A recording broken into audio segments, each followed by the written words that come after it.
Welcome. This is Professor Ruth Moss, and today we'll be going over the assignments for week 4 of the United States University course MAE 526, Coding, Robotics, and One-to-One Devices. Sphero Mini, Mazes, and Movement. For week 4 discussion 1, you will draw a simple maze like this one on a piece of paper or on a piece of poster board. I suggest drawing your maze on the back of a piece of wrapping paper that has horizontal and vertical grid lines on it. Look at my wrapping paper and then look at the back and you will see the grid lines. After you draw your maze, write down each movement the Sphero ball needs to make in order to go through the maze. Don't forget turns, stops, and forward or backward movements. Here I've written only part of the instructions. Notice how the headings work. The ball is facing the 0-degree mark when it stops, and then makes a new heading according to the degrees on the protractor. After you list the instructions, discuss the challenges your students might have in writing these directions. Could another student follow the instructions from up here? For week 4 discussion 2, you will use the same simple maze that you drew for discussion 1. That is, if it is big enough for your Sphero Mini to go through. If not, just draw a bigger maze. I used paper tape that can be found in the craft section in Walmart and the back side of a piece of wrapping paper.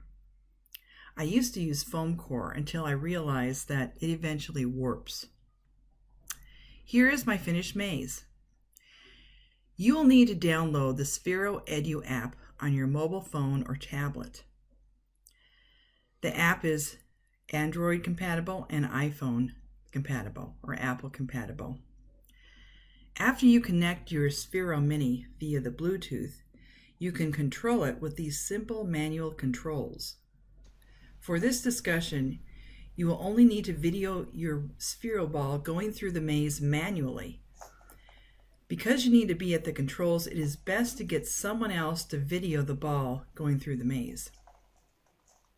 Eventually, you'll learn how to create a program with Sphero Edu blocks to create a program that makes the ball go through the maze automatically when you run the program.